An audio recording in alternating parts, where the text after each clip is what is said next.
আজকে একটা গলদা চিংড়ি পেয়েছিলাম। পুকুরের চিংড়ি ধরা যায় না তো, আমাদের পুকুর থেকে একটাই পাওয়া গিয়েছিল।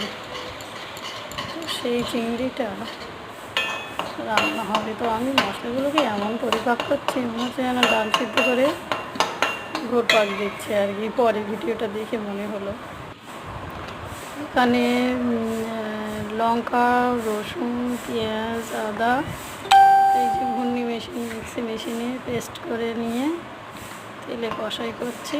অল্প একটু ফোড়ন দিয়েছিলাম তেলে। এই তেলের মধ্যে লবণ দিয়ে দিলাম, লবণ, জিরের গুঁড়ো সবই দিয়ে দিয়েছি। টমেটো একটা পেস্ট করে দিয়ে দিয়েছি। এবার মশলাটা হয়ে গেলে জল দিয়ে দেব। তো লবস্টার, গলদা চিংড়ি বহুদিন আগে খাওয়া হয়েছে। এটা আগে খুব পুকুরে পাওয়া যেত। ছাটি চিংড়িও বলে, তবে ছাটি আর গলদা এক কিনা আমি বলতে পারবো না। দিদিমা আগে রান্না করতো, এত বড় বড় হতো এগুলো, পিস পিস করে কেটে দিত খাওয়ার সময় আমাদেরকে। তা সেই দিনগুলোর কথা গল্প করছিলাম আমার ছেলেকে, যে এত বড় বড় সব ছাটি চিংড়ি হতো পুকুরে, তাদের কাঁকড়ার মতন দাঁড় আছে, সেইগুলোকে আবার রান্না করতো আমার দিদিমা। বেশ গরম গরম টকবকে ঝোল, ঠান্ডার রাতে ঘাটে এলে ধরা পড়বে এগুলো, ঠান্ডার সময় খেতে এত মজা লাগতো। বলতে বলতে না এই একটা চিংড়ি ধরা পড়লো।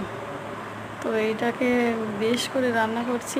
এর স্বাদ অতুলনীয়। একে একটু মশলা পরিপাক করে রান্না করলেই দারুণ লাগে।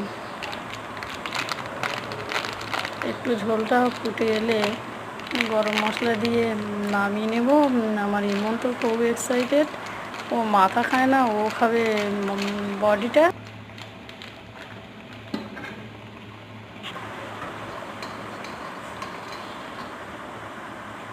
আর আমি খাবো মাথা।